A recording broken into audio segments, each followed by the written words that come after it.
He was the silent force behind one of rock's most notorious bands. The man who never sought the spotlight, but whose guitar riffs defined a generation. Yet after 4 decades, Mick Mars was suddenly outpushed aside by the very band he helped build. But why? What really happened? And why is he now suing his former bandmates? This is the untold story of Mick Mars, his rise, his struggles, and the bitter betrayal that led to a rock and roll courtroom showdown. Before he was Mick Mars, he was Robert Allen Deal, born in 1951 in Indiana. From an early age, music was his escape, a way to drown out the pain of the world around him. Inspired by blues rock legends like Eric Clapton and Jimi Hendrix, he picked up a guitar and never looked back. But his journey wasn't an easy one. At just 14, Mick was diagnosed with ankylosing spondylitis, a severe form of arthritis that would slowly fuse his spine together, making every movement agonizing. Doctors told him he might not walk again, let alone perform on stage, but giving up wasn't an option. He bounced between bands in Los Angeles, looking for that one shot,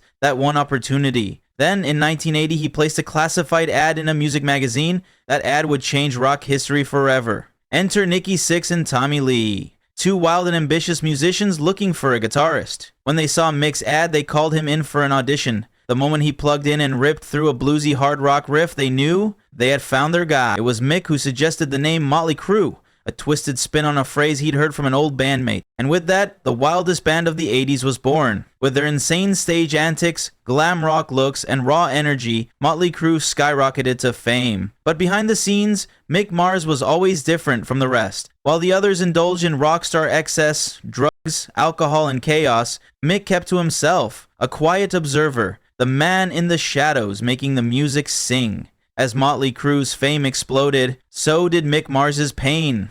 Ankylosing spondylitis wasn't just some nagging backache. It was a relentless, degenerative disease that attacked his spine, slowly turning it into a rigid, immovable column of bone. The more he played, the worse it got. Every riff, every solo, every night on stage was a war against his own body. But Mick, he was built different. While his bandmates drowned themselves in booze, drugs, and chaos, Mick fought a quieter, lonelier battle. No screaming headlines, no rehab stints, no dramatic public meltdowns, just unrelenting pain and the determination to keep playing through it. Backstage, while the others partied into oblivion, Mick would disappear into the shadows, stiff, exhausted, barely able to move. Some nights the pain was so unbearable he could hardly walk. Yet the moment the lights hit the stage, he was there, locked in, guitar in hand, shredding like nothing was wrong. And no one ever really knew just how much it hurt. For decades, Mick pushed through. Album after album, tour after tour, he gritted his teeth and refused to let the disease win. But ankylosing spondylitis doesn't just stop.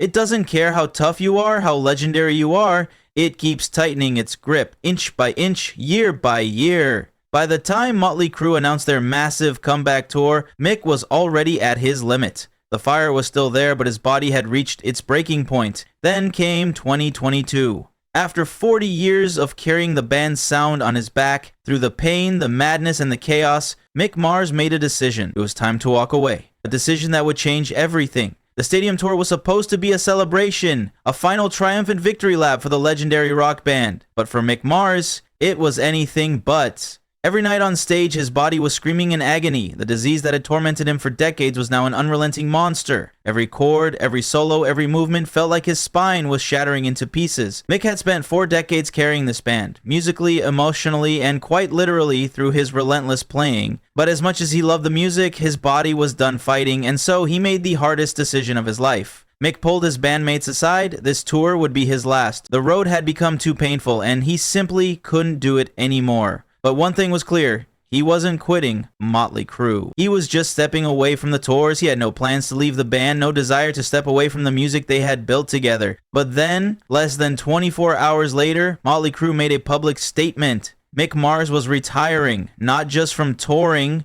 from the band. Just like that, he was out. And to make matters worse, they already had a replacement waiting in the wings. John 5, the decision had been made, with or without Mick. Mick was blindsided. For over 40 years, he had been the backbone of MÖTLEY CRÜE, the man who gave them their sound, their soul, their edge. While the rest of the band was spiraling into fueled chaos, Mick had been the quiet warrior holding it all together, and now they had erased him overnight. But the betrayal didn't stop there. Mötley Crüe didn't just push Mick out, they took everything from him: his legacy, his earnings, his place in the band he built. For Mick, it wasn't just an exit, it was a war. Mick Mars had been blindsided once. He wouldn't let it happen again. At first, he thought the band's betrayal had ended with replacing him, but soon he discovered the real reason they had pushed him out. It wasn't just about getting a younger guitarist, it was about money. Behind closed doors, Mötley Crüe wasn't just replacing Mick Mars, they were trying to erase him financially. For decades, Mick had an equal 25% stake in the band's profits, just like the rest of them. But now, they wanted to slash his share to just 5%. 5%! Despite using his name, his music, his legacy, they were still selling out arenas, still making millions on the back of his work.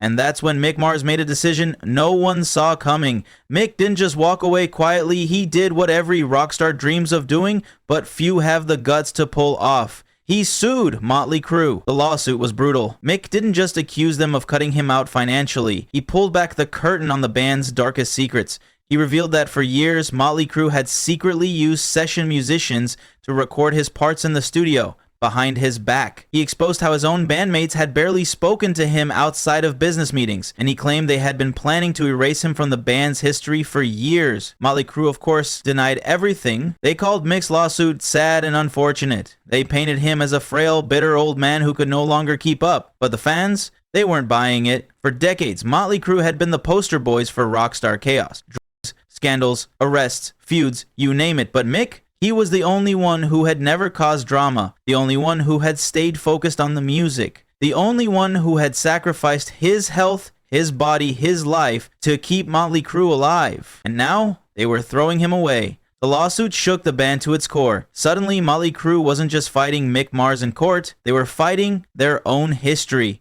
Fans were turning on them. Comment sections were flooded with support for Mick. People began to question everything. How much of Mötley Crüe's past had been manufactured? How much had been a lie? Mick Mars, the quiet man in the shadows, had just become the biggest threat the band had ever faced. And this time, he wasn't backing down. So, what happens next? Will Mick Mars win his case? Will he finally get the respect he's long deserved? Or will Mötley Crüe's powerhouse legal team manage to bury him in paperwork, trying to rewrite history in their favor? One thing is clear, Mick Mars is no longer in the shadows. For decades, he was the silent force behind Mötley Crüe, the man who let his guitar do the talking. But now, he's speaking loud and clear. He's fighting for his legacy, and whether or not this legal battle ends in his favor, one thing is certain. He's already won in the eyes of rock fans everywhere. The response has been overwhelming. Fans have rallied behind him, calling out the hypocrisy of a band that once preached loyalty and rebellion, only to turn on one of their own.